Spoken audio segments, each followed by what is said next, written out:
இன்று நம்மோடு இணைந்திருக்கிறார் திமுக முன்னாள் சட்டமன்ற உறுப்பினர் திரு இலா புகழேந்தி அவர்கள். வணக்கம். அனைவருக்கும் வணக்கம். கேளுங்க. ஓகே சார், இப்ப அதிமுகவை பொறுத்த வரைக்கும் திமுக எப்படி பெரிய கட்சியாக இருக்கிறதோ அதே மாதிரி இருந்த கட்சி தான் அதிமுக. இப்போ தாவேகாவினுடைய கூட்டணிக்காக எதிர்பார்த்து இருக்காங்க. தாவேகாவும் அதிமுகவும் கூட்டணி அமைக்க போறதாகவும், தாவேகா கிட்டத்தட்ட 117 சீட் டிமாண்ட் பண்ணி ஆட்சிக்கு வந்தால் 2.5 ஆண்டுகள் இவர், 2.5 ஆண்டுகள் எடப்பாடி பழனிசாமி அவர்கள், இந்த மாதிரியான பேச்சுவார்த்தைகள் நடந்துட்டு இருக்கு அப்படின்ற மாதிரியான செய்திகள் வந்துட்டு இருக்கு. இத பத்தி உங்களுடைய கருத்து என்ன சார்? முதல்ல மக்கள், நாடு, அரசு அதை பத்தி அவங்க நினைச்சிருக்கணும். நான் 2 வருஷம், நீ 2 வருஷம், நான் 2.5 வருஷம், நீ 2.5 வருஷம், நான் முதலமைச்சர், நீ முதலமைச்சர். இது என்னது? இதுக்கு பேர் என்ன? இன்னும் தேர்தல் வர்றதுக்கு 1 வருடம் இருக்கு இல்லையா? அப்படி இருக்கிற காலகட்டத்துல இன்னைக்கே முடிவு பண்ணிட்டாங்க. 2.5 வருஷம் நீ, நான் 2.5 வருஷம். ஒண்ணு நல்லா புரிஞ்சுக்கணும். கூட்டணி என்பதும் தேர்தல் காலங்களில் அமையக்கூடிய கூட்டணிக்கு வடிவம் என்பது இறுதியாக வரும். இப்ப வந்துகிட்டு இருப்பதெல்லாம் தகவலாக வரும். ஏன்னா இன்னைக்கு கை கட்டிக்கிட்டு நிக்கிற ஒரு ஆளு நாளைக்கு பவர் இல்லாம போயிடுவாரு அதிமுக. இன்னொருத்தர் வந்துருவாரு. அவர் போன பிறகு இன்னொருத்தர் வந்துருவாரு. யாருக்கு அந்த அவங்க சின்னம் கிடைக்க போகுதுன்னே இன்னும் யாருக்கும் தெரியல. சின்னமே இல்லாம சீரழிஞ்சு போய் கிடக்கக்கூடிய ஒரு அமைப்ப புதுசா வந்திருக்கிறாங்க. அவங்களுக்கு என்ன, சினிமாவுல படம் ஆரம்பிச்சாச்சு, இன்ட்ரோல் விட்டுச்சு, இன்ட்ரோல் விட்டுட்டு கிளைமேக்ஸ் வரும்போது நாங்கள் முதலமைச்சர். எதுவுமே தேவையே இல்லை. அப்படியே வந்த உடனே நேரா முதலமைச்சர். பொது வாழ்க்கைனா என்ன, பொது பணினா என்ன, கொள்கை ரீதியாக நம்ம மக்களுக்கு என்ன போராடுறோம், நாம எதை எதிர்த்து நம்ம வாழறோம், அதெல்லாம் ஒண்ணும் இல்லை. ஜென்ரலா நாங்களாம் நல்லவங்க, நல்லது செய்வோம் அப்படின்னு எதையாவது ஒரு டைலாக் பேசிக்கிட்டு உடனே முதலமைச்சர் ஆயிடணும்னு சொல்லக்கூடிய ஒரு நபர். அது ஒரு பக்கம். இவங்க சிதைஞ்சு போயிருக்கிற இந்த கூட்டம் ஒரு பக்கம். இவங்க 2 பேரும் சேர்ந்து முதல்ல இவங்க சேர்ந்து மக்களை சந்திக்க வரட்டும். அதுக்கு பிறகு பார்த்தோம். அதுக்குள்ள முடிவு பண்ணிட்டாங்க. 2.5 வருஷம் நானு, 2.5 வருஷம் நீனு. தமிழ்நாட்டை என்ன கேவலமா நினைக்கிறாங்களா? தமிழர்களை என்ன அவ்வளவு ஒண்ணும் தெரியாத மக்கள் நினைக்கிறாங்களா? தமிழர்கள் இன்றைக்கு உலகத்திற்கே அரசியல் சொல்லக்கூடிய அளவிற்கு விஞ்ஞான ரீதியாக வளர்ந்திருக்கிறாங்க. அதை நம்ம புரிஞ்சுக்கணும். எல்லாமே அறிவியல் ரீதியா ஆயிடுச்சு. பழைய காலம் மாதிரிலாம் இவனுங்க ஏமாத்துறதுலாம் அதெல்லாம் நடக்கிறதுக்கு வாய்ப்பு இல்லை. அது சும்மா ஒரு காமெடி கதை படிச்சுட்டு போற மாதிரி விட்டுடுச்சு. ஓகே சார், இப்போ பிரசாந்த் கிஷோர் அவர்கள் திமுகவுக்கும் தேர்தல் வியூக வகுப்பாளராக இருந்தாரு. இப்போ தாவேகாவுக்கு மாறி இருக்கிறாரு. அந்த வகையில அவருடைய வருகை தாவேகாவுக்கு வந்ததுனால அது ஒரு மாற்றத்தை உண்டு பண்ணும் அப்படின்ற மாதிரியான விஷயங்கள் இருக்கு. அது எப்படி பாக்குறீங்க? எப்படி பார்க்கணும், ஒருத்தர் அறிவுபூர்வமாக சிந்தித்து சரியாக இருக்கின்ற நேரத்தில் அவரை பயன்படுத்துவது என்பது வேறு. அவர் ஒண்ணு ஏது கீழே இறங்கி ஓடி மக்களை பார்த்து அதை பார்த்து இதை பார்த்துன்றதெல்லாம் கிடையாது. அவர் ஒரு ஆர்கனைசர் மாதிரி ஒரு கம்ப்யூட்டருக்கு முன்னால் உட்காந்து நீ வேலையை பாரு, அதெல்லாம் இது பண்ணி கொடு அப்படின்னு சொல்லி வேலை கொடுக்குறோம். நம்மகிட்ட வேலை பார்க்கறதுக்கு வந்தாரு, போனார். அதே நேரத்தில் வெளியில போனதுக்கு பிறகு அவருக்கு அபரிமிதமான புத்தி ஏறி போச்சுன்னு தானா நினைச்சுக்கிட்டு ஒரு கட்சி அவர் மாநிலத்துல போய் செஞ்சு 0 ஆகி தோத்து போய் ஒண்ணும் இல்லாம அந்த மரியாதை எல்லாம் போய் இறங்கி வந்த உடனே இப்ப போய் அந்த இடத்துல வேலை செய்யறதுக்கு எத்தனை கோடி வாங்கினாரோ தெரியல, அங்க போய் உட்கார்ந்துருக்காரு. அதனால அது ஒரு இதா நிலையாக நம்ம எதிர்பார்க்கணும். சரியா இருக்கும் பொழுது வேறு, ஒன்றும் இல்லாத நிலையில, ஆதரவு இல்லாத நிலையில் போய்விட்ட பிறகு வேறு. இப்படித்தான் அதை பாக்குறேன்.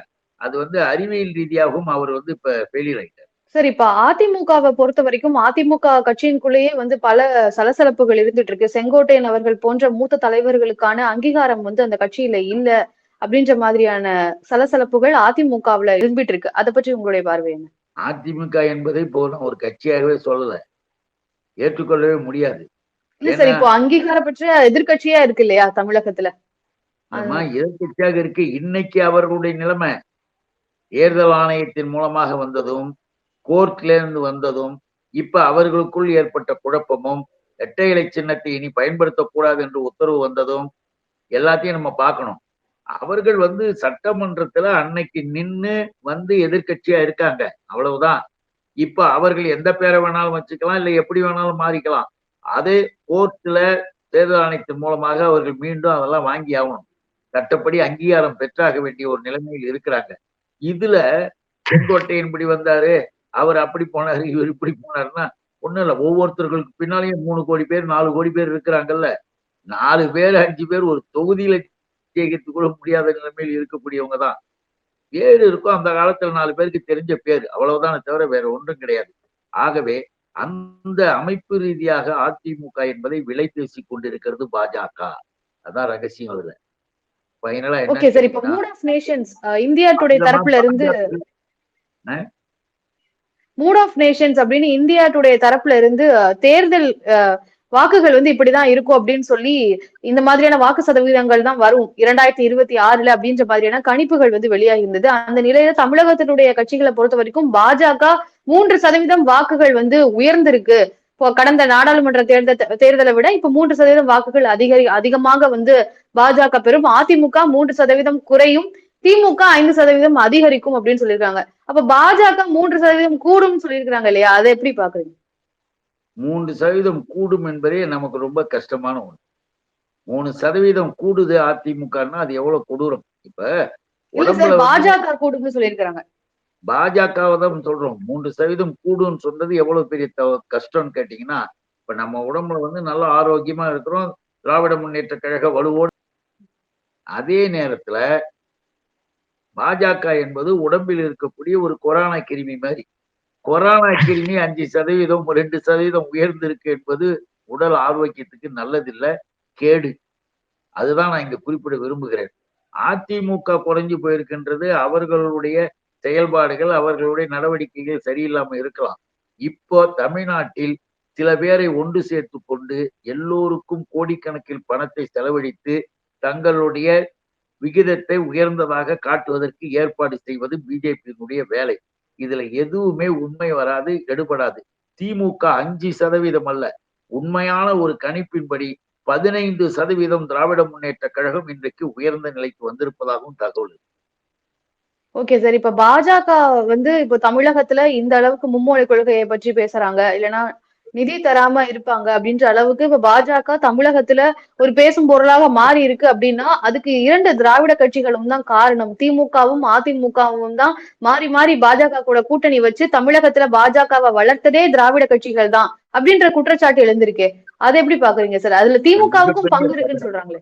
அது மிகப்பெரிய தவறு. திராவிட முன்னேற்ற கழகம் முத்தமிழறிஞர் தலைவர் கலைஞர் காலத்தில் வாஜ்பாய் அவர்களுடைய தலைமையில் இருந்த அந்த ஆட்சியை கவிழ்க்கின்ற நேரத்தில் முயற்சி செய்கின்ற பொழுது வேண்டாம் நாங்க சொல்றதை கேளுன்னு நிபந்தனைகள் அததான் நீங்க கவனிக்கணும்.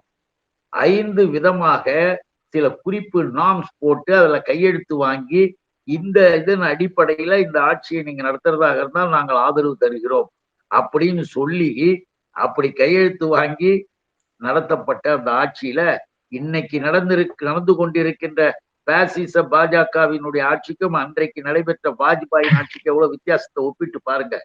இன்னைக்கு நடந்த இது எதுவுமே அன்னைக்கு வரலையே. ஏன் அன்னைக்கு வாஜ்பாய் வந்து கிளீனா கவர்மெண்ட் நடத்திட்டு கவர்மெண்டோட போய்கிட்டு இருந்தாரு. ஏன் கூட்டணி கட்சிகளோட இணைந்து பேசி கரெக்டா போயிட்டு இருந்ததே. ஏன் இன்னைக்கு என்ன ஆச்சு? இன்னைக்கு நடப்பதுதான் காவிகளின் கூட்டத்தின் ஆட்சி. அன்றைக்கு நடைபெற்றது கட்டுப்பாட்டோடு திராவிட இயக்கம் ஆட்டி படைத்த பாஜகவின் ஆட்சி. அதை நம்ம மறந்துடக்கூடாது.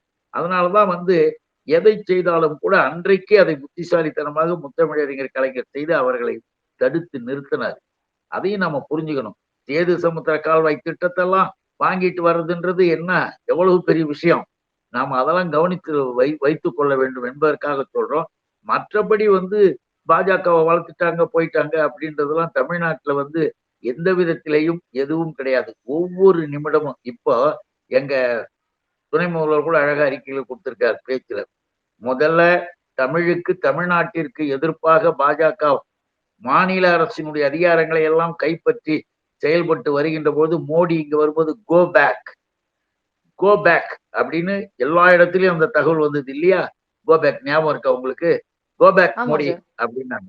இன்னைக்கு இப்ப செய்துகிட்டு இருக்கிற இந்த வேலையில் மோடி வந்தால் கெட் அவுட் அப்படின்னு வரும் அப்படின்னு சொல்லிட்டாங்க. கெட் அவுட்னு வரும். இன்னைக்கு கோ பேக், இன்னைக்கு கெட் அவுட். அந்த அளவுக்கு தமிழ்நாட்டு மக்களினுடைய உணர்வுகளை காயப்படுத்தி புண்படுத்தி இருக்கிறார்கள். அதனாலதான் தமிழ்நாட்டு மகளிர் உட்பட பெண்கள் உட்பட வீட்டு வாசல்களில் முதல்வரினுடைய கோரிக்கை கேட்டு பல ஊர்கள்ல கோலம் போட்டிருக்காங்க. தமிழ் வாழ்க, தமிழை வாழ விடு, இப்படியே டைரக்டா எழுதியிருக்கிறாங்க. இந்தியை திணிக்காதே கோலத்தை போட்டுட்டு அதையும் நம்ம பார்த்திருக்கிறோம். இந்த வகையில் தமிழ்நாட்டு மக்களினுடைய ஒட்டுமொத்த உணர்வின் அடிப்படையில் பிஜேபி மேலும் விரட்டப்படுகின்ற நிலையில் இருக்குது. அதுதான் உண்மை.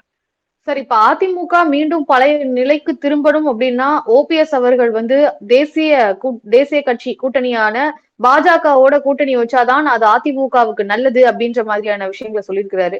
அதை எப்படி பாக்குறீங்க? அதான் நான் சொன்னேன், பிஜேபி தான் வந்து அதிமுக உடைச்சு தூளாக்குது. ஒவ்வொருத்தருக்கும் காசு கொடுத்து ஒவ்வொருத்தரையும் சண்டை போட விட்டு எல்லாத்தையும் தூளாக்கி பிரிச்சு வைக்கும்.